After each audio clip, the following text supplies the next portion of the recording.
Today, I hope to show you how to open all the boxes. One of my favorite holiday movies is Polar Express. I watch it every year. I cry every year. At the end of the movie, as Santa's coming out, he asks this young man what would be his choice for the first gift of Christmas. The young man has to ask for the gift. And yet we know, if you've seen Polar Express, his pocket's ripped and he loses the first gift of Christmas. But miraculously, under the tree on Christmas Day, the last gift that's found under the tree is the first gift that was asked of Christmas. I just love that movie. Not because I believe in Santa, but because I believe in what God has made available to us. And it just wells up in my heart when I watch that. Because isn't that the childlike believing heart? You want to receive the best things that God has in store for you. Because God's nature is to bless. You know, Psalm 68:19, going to read it from the KJV, King James Version, says, "Blessed be the Lord, who daily loadeth us with benefits, even the God of our salvation, Selah." Not too long ago, in book club, we read through the book, The Prayer of Jabez. It's a little book, but it's an impacting book.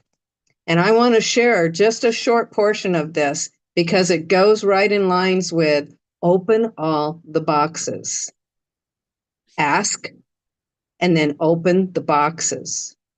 So he does a little story on Mr. Jones Goes to Heaven. I found it quite intriguing. He writes, "What if you found out that God had it in mind to send you 23 specific blessings today, but you got only one? What do you suppose the reason would be?" There's a little fable about a Mr. Jones who dies and goes to heaven. Peter is waiting at the gates to give him a tour.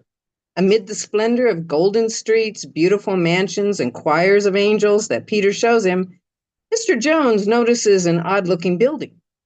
He thinks it looks like an enormous warehouse that has no windows and only one door. But when he asks to see inside, Peter hesitates. You really don't want to see what's in there," he tells the new arrival. "Why would there be any secrets in heaven?" Jones wonders.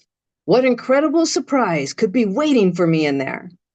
When the official tour is over, he's still wondering, so he asks again to see inside the structure.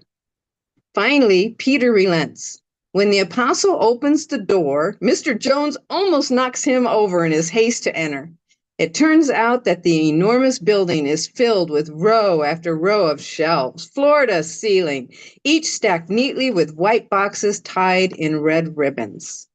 "These boxes all have names on them," Mr. Jones muses aloud. Then turning to Peter, he asks, "Do I have one?" Yes, you do." Peter tries to guide Mr. Jones back outside. "Frankly," Peter says, "if I were you," but Mr. Jones is already dashing toward the J aisle to find his box. Peter follows, shaking his head. He catches up with Mr. Jones just as he is slipping the red ribbon off his box and popping the lid. Looking inside, Jones has a moment of instant recognition. And he lets out a deep sigh, like the ones Peter has heard so many times before. Because there in Mr. Jones's white box are all the blessings that God wanted to give to him while he was on earth, but Mr. Jones had never asked. "Ask," promised Jesus, "and it will be given to you," Matthew 7:7. "You do not have because you do not ask," says James 4:2. See, even though there is no limit to God's goodness, if you didn't ask him for a blessing yesterday, you didn't get all that you were supposed to have. That's the catch. If you don't ask for his blessing, you forfeit those that come to you only when you ask. In the same way that a father is honored to have a child beg for his blessing, your father is delighted to respond generously when his blessing is what you covet most. God's nature is to bless. Perhaps you think that your name is just another word for pain or trouble, or the legacy you have been handed from your family circumstances is nothing but a liability. You just don't feel like a candidate for blessing. The very nature of God is to have goodness in so much abundance that it overflows into our unworthy lives.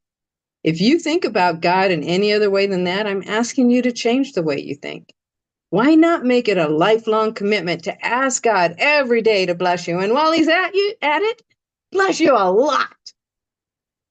God's bounty is limited only by us, not by his resources, power, or willingness to give.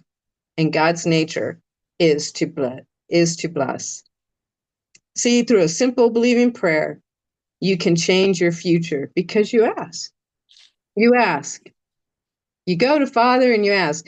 Remember Santa saying, name the first gift of Christmas, and the little boy wants the bell, right? The bell off the reindeer's leather thing. That's all God's saying.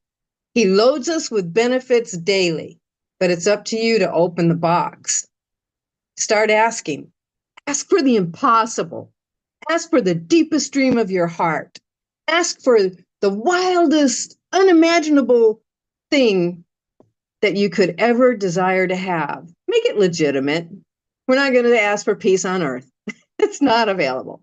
Not in this day and time. We got to wait for the return of Christ. It will happen eventually. It's just not now. But these are specific personal asks. So make it that way. Open all the boxes and then watch. You're going to rise up. You're going to rise up through your own weaknesses and insecurities. You're going to start rising into his strength, his love, his sword wielding skills. Rise into peace, grace, and competent living of God's word, because you're going to open all the boxes. God bless you.